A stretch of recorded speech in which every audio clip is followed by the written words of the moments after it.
एल्विश यादव को अभी तक बेल नहीं मिल पाई है और उनके लॉयर अपनी ओर से पूरी तरह लगे हुए हैं इस केस में कि वो सारे जो सबूत इकट्ठा कर पाए जिसमें एल्विश बेगुनाह साबित हो पाए और साथ ही साथ जल्द से जल्द उन्हें बेल भी मिल जाए। लेकिन इस केस में अब वो खुलकर सामने अपनी बात रखते हुए भी सामने आए हैं, जहां उन्होंने एल्विश के ऊपर सभी इल्जामों को यहां खारिज किया है और साथ ही साथ एनडीपीएस के एक्ट तहत और एनजीओ ने जो ये केस किया उसकी पूरी जानकारी यहां सामने रखते हुए उन्हें कहीं ना कहीं एक्सपोज भी कर दिया है कि ये केस कितना गलत है और किस तरह एल्विश को इस केस में फंसाया गया है।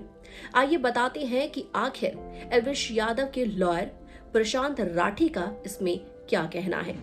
प्रशांत ने कहा है कि संडे के दिन जिस सेक्शन 160 के तहत, जो कि एक क्रिमिनल प्रोसीजर है, उसके तहत पुलिस वालों ने एल्विश यादव को इन्वेस्टिगेशन के लिए बुलाया था जेल में, लेकिन वहां पर उन्होंने इलीगल काम किया कि उन्होंने इन्वेस्टिगेशन नहीं की, उन्होंने सीधा ही एल्विश को अरेस्ट कर लिया।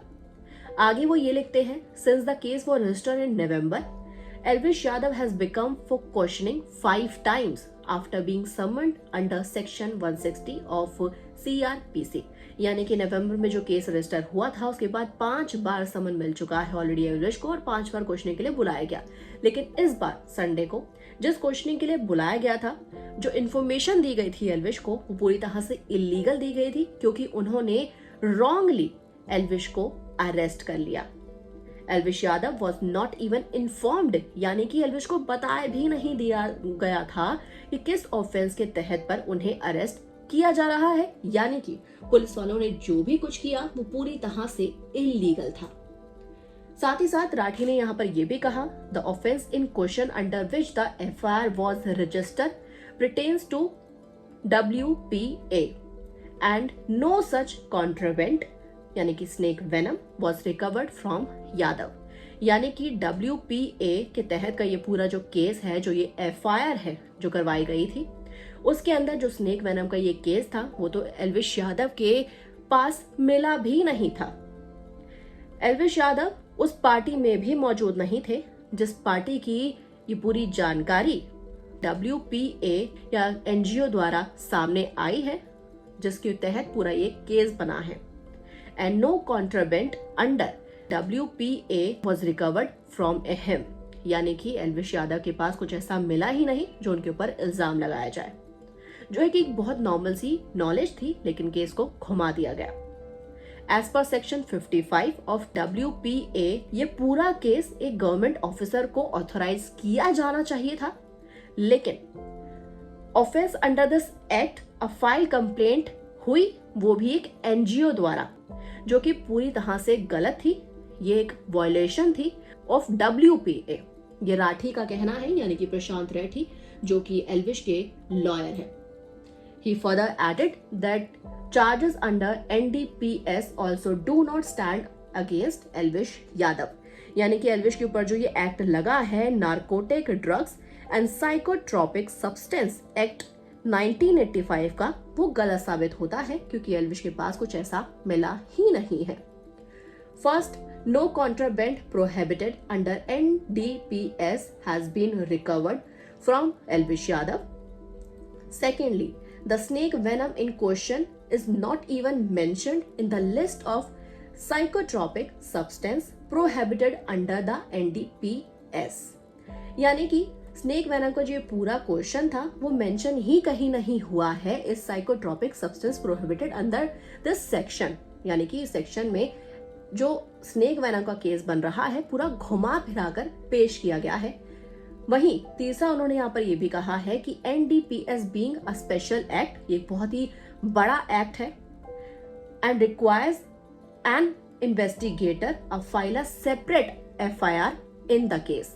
यानी कि जो स्नेक वेनम का केस है वहीं नार्कोटिक ड्रग्स का जो इसके अंदर केस बनता है, दोनों को मिक्स कर दिया गया है, जबकि इसको एक सेपरेट FIR बनाना चाहिए था।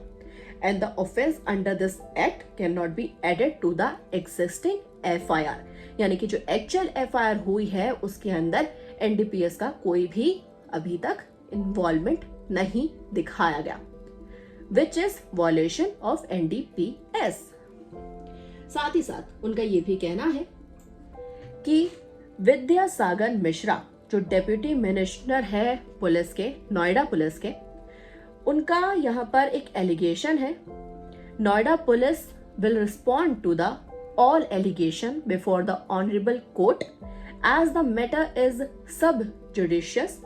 We are assured that all the proceeding have been done lawfully and there have been no violation.